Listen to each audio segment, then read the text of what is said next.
As I look back on this road we've traveled, I see so many times it carried me through. And if there's one thing that I've learned in my life, my Redeemer is faithful and true. My Redeemer is faithful and true. Everything He has said He will do. And every morning His mercies are new. My Redeemer is faithful and true.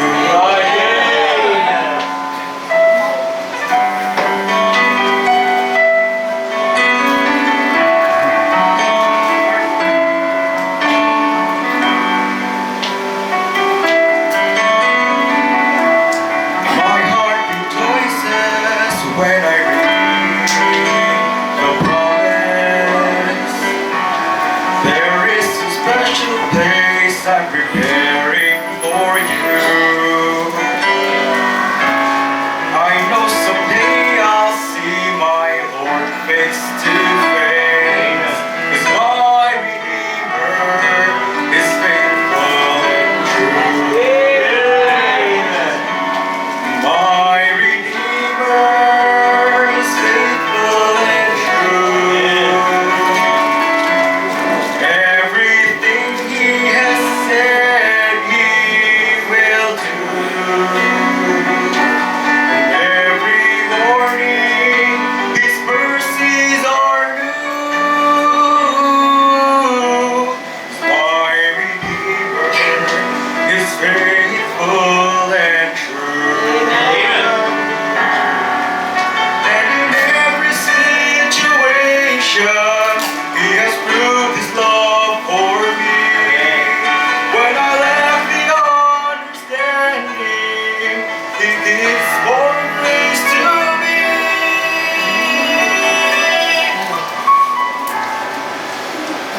My Redeemer is faithful and true.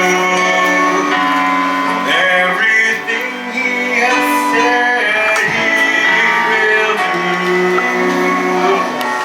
And every morning His mercies are new.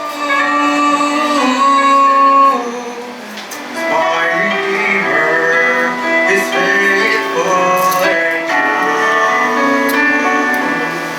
My Redeemer is faithful and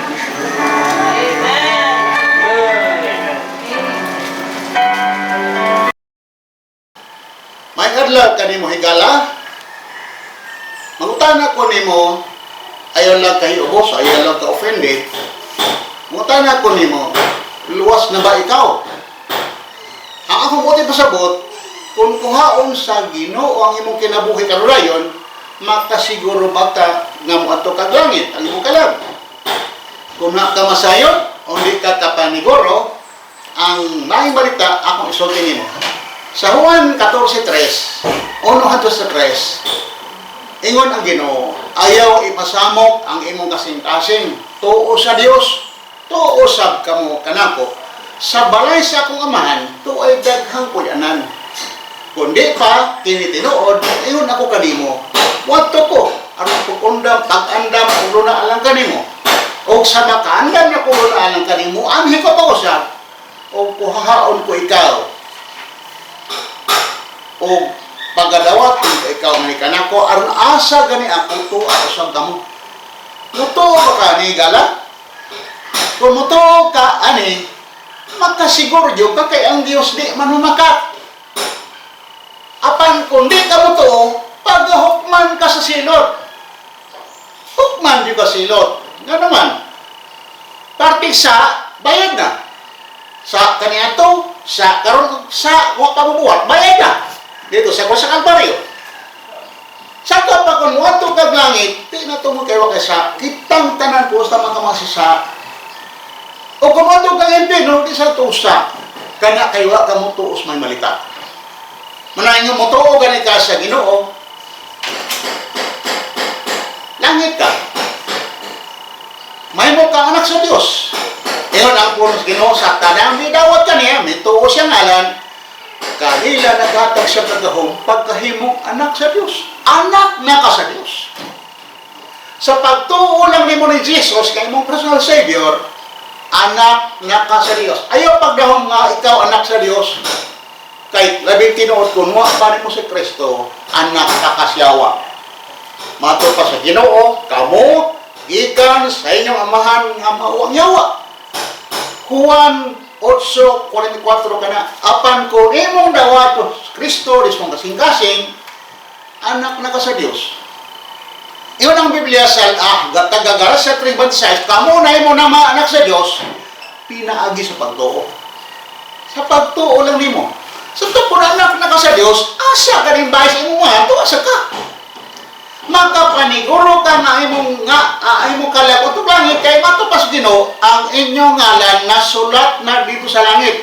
Sa Lucas 10:20, iyon ang pulos Ginoo. Bisan pa niini ayaw pagkalipay ang espiritu nagpailalam nga na kaninyo, apan hinuon pagkalipay kamo kay ang inyong mga ngalan na sulat na dito sa langit. Higala kung nituo ka ni Jesus, ang imong ngalan na suwat na sa langit. Kung mukha kag kurso, engineering ba? Abogado ba? Doktor ba? Kung ang imong nga nasuwat na sa mga nakapasa, magkakalipay ka. Abogado ka na. Pero ka na yung magka-abogado, saan tambuhin ang kaana? Ang iyong pagka-doktor, saan tambuhin ang kaana? Pero iyong pagka-langit nun, pagka-anak sa Diyos, hangto na sa eternidad. Kaya hayang bahay sa mga man, tuwa siya, tuwa ka puyo. Asa man ka pauli kung uli ka, gikan ka sa kalibutan, pauli ka sa imong kuninganan, hindi ka matay ni mo, di langit, may tuwa man ang imong amahan. Kung ang imong nga nasulat sa langit, nagpasabot nga doon na ka na kinabuhi na yun. Tanaw rin ko sa Juan 10:27. Juan 10:27 yung ng Biblia. O gitagaan ko sila kinabuhi na yun. O sila dili na kayo malaglag. Ni runay tao nga mag-agaw kanila gikan sa akong kamot. Higala kung may nituo ka ni Jesus, doon na kanay kinabuhi na yun. Kanang kinabuhi higala, madagaya o lihat kanimo. Mato pa sa Ginoo, ang kawatan ko no, muanhi, aron pagtanawat, pagpatay, paglaglag, apan ingon siya, ako ni ane, aron paghatag nimo kinabuhi, kanang kinabuhi nga madagayaon ngayon. Meaning, puno yung kalipay, kundo na kaanang kinabuhing dayon. O kanang kinabuhi, diha sa ngalan lang ni Jesucristo, kung imo siyang dawaton nga Ginoo sa imong kinabuhi. O kanang ngalan na higala sultihan ka, dokumentado ka na sa pulong sa Dios. Kanang kinabuhi doon na kanay dokumento nga mapakita gikan sa pulong sa Dios. Talawon taragon kasi purpose ganun suwat ang Bible. Usa sa mga hinungdan nga nung isuwat ang Bible mo ni Juan 5:13. Unang Juan 5:13. Nung Bible, sa unang Juan 5:13, mato pa ni Apostol Juan, kining mga butang gisulat ko kaninyo na nagpanuusang ngalan na sa Ginoong Hesukristo, aron ka masayod nga kamo adunay kinabuhing dayon, o aron ka mutuo sa ngalan sa anak sa Dios. Higala kining Biblia gisuwat, aron ka masayod nga adunay kanay kinabuhing dayon. O kuno na kanay kinabuhing dayon, of course, gikan man sa Dios, ang imong amahan nga Dios, Dios normal, natural, manduan ka sa Espiritu Santo. Sa sulti natin kay gala kung mutuo ka ni Jesus. Kung si Jesus ay magipasuhin mo kasing-kasing, may timbre ka sa Espiritu sa Diyos. Nang itong Biblia, taga-Epeso, 1:13. Taga-Epeso, 1:13. Mato pa sa Bible?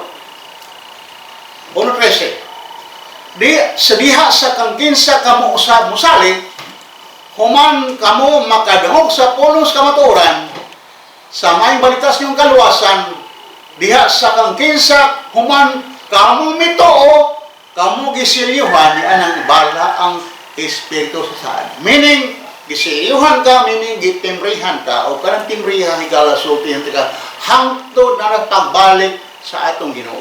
Meaning, kining timbre sa Espiritu Santo, tikit nimo ni nga muadto kag langit sa inyong pag-ani, pagkuha nimo. Galak do na kay Espiritu sa Ginoo, manduan gyud ka. Manduan gyud ka sa Espiritu sa Dios. Tanaw-tanaw ang taga-Roma Kapitulo 8. Taga-Roma Kapitulo 8, yan ang pulong sa Diyos. Sa versikulo 14, kay iyon sa kadagan sa mga gigiyan sa Espiritu sa anak sa Diyos. Kay iyon sa kadagan sa mga gigiyan sa Espiritu sa Diyos, sila ang mga anak sa Diyos. Meaning, anak ka rin ka sa Diyos, hiyahan ka sa Espiritu sa Diyos. Ang Espiritu sa Diyos, dili mong giyan niyo sa mga daotang buhat. Giyahan niyo ka sa buhat nga Diyos nun. Nga naman, tuluan niyo ta pagbuhat, pagbiya sa pagkinabuhing dili Diyos nun. Tito 2:13. Tito 2:13. Yun ang Biblia. 13. At sa 12, nga nagatudlo ka na ito nga sa nagadumili sa pagkadili Diyos nun o sa kalibutan ng mga kaibo, kita angay nga magkinabuhi nga maligdong matarong og Diyos nun niining kalibutan ng karon nga magapangabot niya ng bulang ipaglaom o sa mahimayaong pagpakita sa dakong Diyos ang atong maluluwas nga si Hesus Kristo. Igala kung ikaw nituon ni Hesus Kristo, doon na kay timbre sa Espiritu sa Diyos o ang Espiritu sa Diyos mo giya kanimo. Manduan ka pag kinabuhing Diyos doon. Unang buhat kay mong buhaton nga buhat ng Diyos doon, natural, basag Biblia. Anak naman ka sa Diyos. Bago kang nahimugso sa sabakan sa Diyos, kinahanglan kang pulong sa Diyos. Kung gatas nga way sambo, sama sa batang ba o nahimugso ba? Kinahanglan gatas, kinahanglan kang pulong sa Diyos. Basa ang Bible. Basa lang. Ay, kahadlok nabuang kay, kaya huwag yun nabuang basag Bible. Ang nabuang kadto yun di gusto mo basag Bible, muti buang. Kaya di gusto mo tuglangit. Igala sultihan ka, mutuon na gani Jesus, basag Bible, simba, pabaptize, o niya, buhat, sa ipabuhat sa Diyos nimo. Anha ka maka baton sa kamadagayaon sa kinabuhi nga gitagana alang kanimo. Kinabuhing madagayaon higala. Kinabuhing madagayaon di na mamatay nga kinabuhi. Matod pa sa Ginoo. 1:11:25, 26. 11:25, yun siya. Sa pagtuo lang nimo ni Jesus, tanaw sa iyang isulti. Si Jesus mayon ngadto kaniya, ako ang pagkabanhaw ug ang kinabuhi. Siya nga nagatuo kanako bisan siya patay, apan siya mabuhi. O bisan kinsang nagakinabuhi ug nagatuo kanako, dili gayon mamatay, nagatuo ba ikaw niini? Higala kanang kinabuhi di nagyon mamatay. Kita kung masakita, mamatay man kita.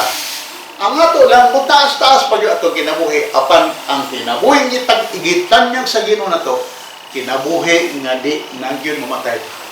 O kana diha lang kang Hesus Kristo, kung imo siyang tuuhan o dawaton sa imong kasing-kasing, ingon nga imong personal nga manluluwas.